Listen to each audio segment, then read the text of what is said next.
جميل. فانا بقول طب حضرتك يعني بالنسبة لبعض القنوات وفي ظل الثورة الإعلامية الحديثة على مستوى العالم، الإعلام الحر والقنوات المتعددة والإعلام التفاعلي ما بين المشاهد وبين أجهزة التلفزيون أو القنوات، كل دي بيكون لها تأثير قد يكون مشوش أحيانا، نعم. لكن هي مسلمة كونية أصبحت الآن. نعم نعم يعني علينا أن دي نسلم الأمر حقيقة، الواقع دي الناس. بس أنا بقول إنه إيه، يعني هناك قنوات كثيرة جدا بتبث برامجها وموجهة بشكل أساسي إلى المواطن المصري.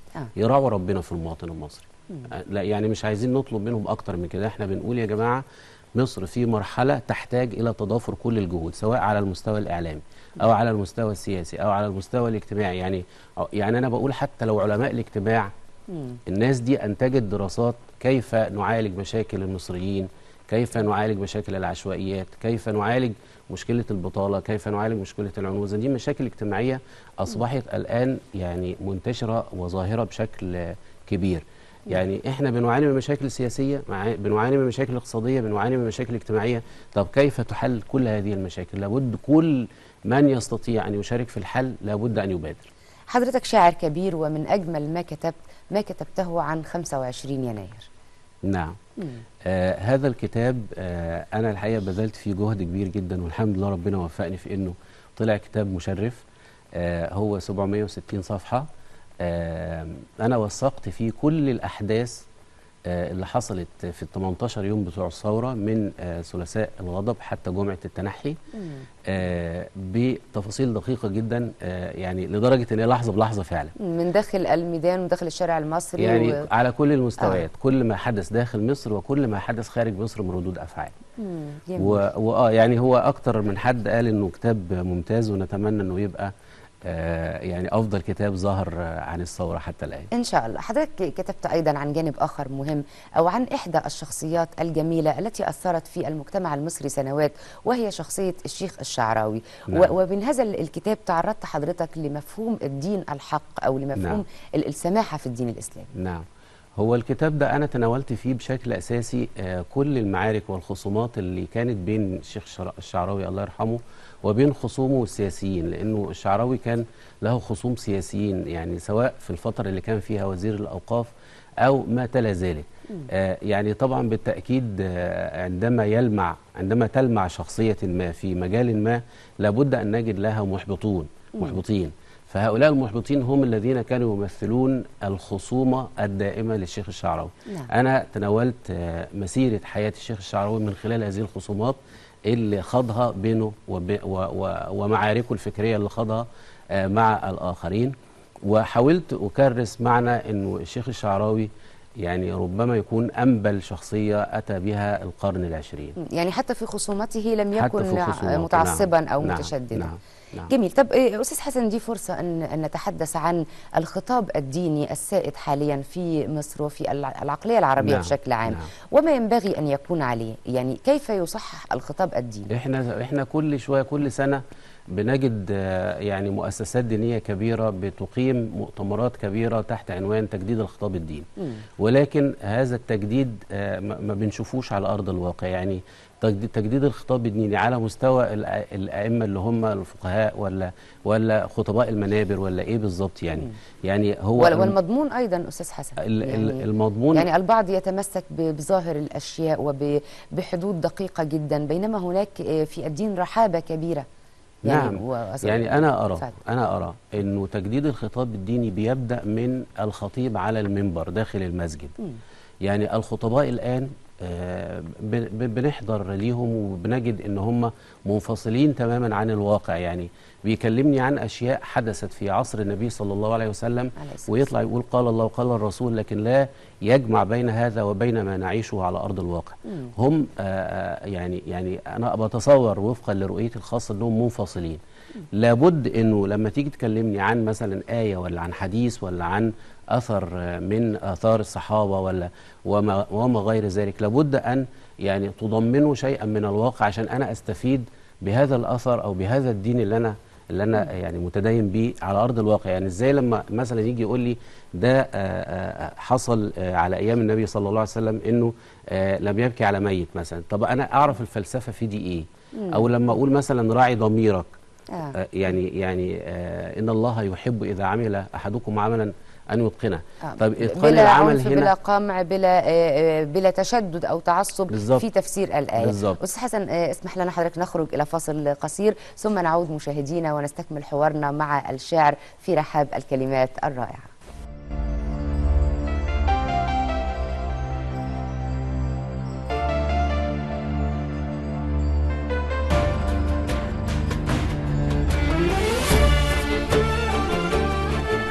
تبقى دائما الكلمة هي الفاعل الكبير المؤثر في حياتنا، تستطيع أن تبدل شكل العالم، أن تجمل الحياة، أن تخلق الواقع الجديد. أستاذ حسن، لنعد إلى الكلمة وإلى الشعر والقصيدة ونستمع إلى بعض الشعر ثم نتحدث عن التجربة. عايز أقول مقطع من قصيدة أنا الحقيقة بحبها جدا وكثير من الأصدقاء بيحبوها ودايما بيطلبوها لما بكون في مشارك في أي منتدى أو أمسية. القصيدة اسمها الولد البري، وهي قصيدة رومانسية ناعمة تخاطب القلوب.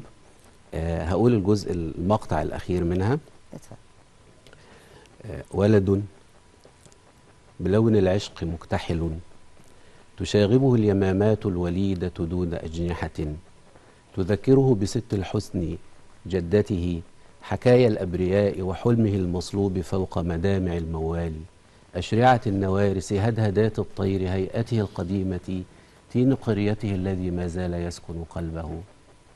يا أيها المحني فرعك للسماء مطاولا، ماذا جنيت وقد حططت العمر سنبلة على كفين، لا ظمأ ولا مدد، مقامرة بأدواح الملائك لثمت عينيك عن طعم الحنين إليك، ما شكلت هدبيها ولا هيأت أوردة البلابل في جناحيها، وحين شرعت تأنس بالجوى سوت تمردها ولملمت الظلال، وأنت تصف ضمادة الجرح الذي أدماك منتشيا، لفافة تبغي كالممرور نصل خنجرها.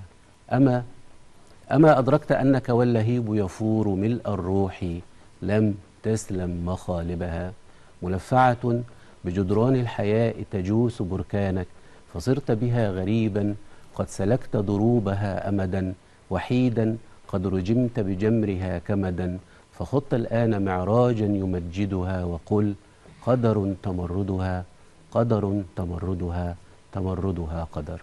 الله الله.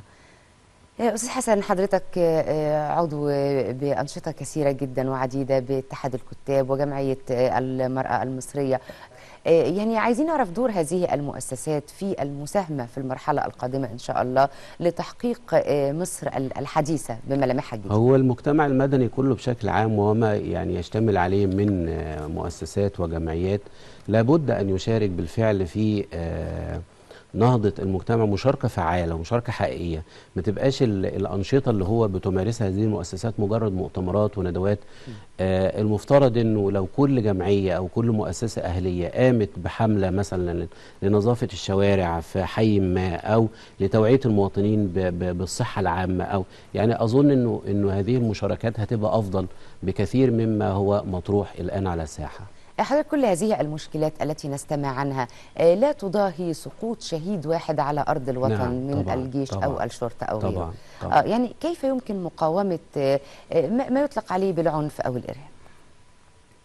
والله هناك يعني كثير من الجماعات التي ترى العنف في مصر، يعني احنا ربما بنرى بترعى العنف، يعني ربما احنا بناخد جماعة الإخوان المسلمين بعد أن حتى أطلق يعني تم اعتبارها جماعة إرهابية، بناخدها في الصدارة من هي التي تمارس هذا العنف. لكن هناك أنا في تصوري خلايا كثيرة نائمة في مصر بتمارس هذا العنف بشكل خفي أو بترعاه. يعني أنا ممكن أقول لحضرتك يعني هناك جماعات بتقول إحنا هنعمل مظاهرات سلمية، وبنفاجأ وقت هذه المظاهرات السلمية انهم بيرموا شماريخ وبيرموا خرطوش وبيرموا ازاز مولوتوف. اما هو ده مش عنف، وده مش عنف، وجماعات ليست لها علاقة بالاخوان. ما تعرفيش بقى هل هي الاخوان اللي بتشعل النار فيها ولا هم اللي بيدعموا الاخوان. يعني هناك اسرار كثيرة جدا في مسألة ممارسة العنف في مصر. طيب حضرتك ازاي الصحافه وازاي المجتمع ورجل الشارع والجميع يقاوم هذه الظاهره، خاصه ونحن على اعتاب مرحله ما هو هامه من بالتوعية، تطبيق خريطه الطريق؟ ما انا بقول لحضرتك التوعيه لا فقط ولا لابد في دور اخر اكثر ايجابيه للوصول الى هذا الامر؟ لابد انه مثلا المواطن العادي لما يلاقي مظاهرة فيها ممارسة للعنف ما يشاركش فيها، ما يقفش يتفرج، يمشي. تمام. يعني حتى على الأقل بندي الفرصة لقوات الأمن إن هي تحد من هذا العنف وتحد من نتائجه وآثاره السلبية على المجتمع. يعني ما أنت حضرتك لما تلاقي حد بيمارس عنف هتلاقي حتة اتحرقت، حتة اتدمرت، حتة اتهدمت. بالتأكيد. ما هو إحنا ما اديناش للأمن الفرصة إن هو يعني يعبر عن وجوده يعني في المسألة. فأنا بقول إنه علينا الأول إن احنا ننتهي من مسألة المظاهرات دي، علينا إن احنا ننتهي من الوقفات الاحتجاجية، علينا أن ننتهي من الوقفات حال المطالبات الفئوية حتى. يعني خلي مصر ترتاح شوية، تهدى شوية، حتى نستطيع أو حتى نعطي الفرصة للقيادة السياسية أن تنجز ما عليها من مهام. القيادة السياسية، وحضرتك حاصل على جائزة التفوق الصحفي من نقابة الصحفيين في مجال المقال السياسي. من وجهة نظرك أو منظور حضرتك ككاتب سياسي، ما هو المطلوب من الرئيس القادم؟ ماذا ينبغي أن يكون عليه الرئيس القادم؟ المواصفات التي يحتاجها المواطن من الرئيس. مشاهدينا بعد هذا الفاصل.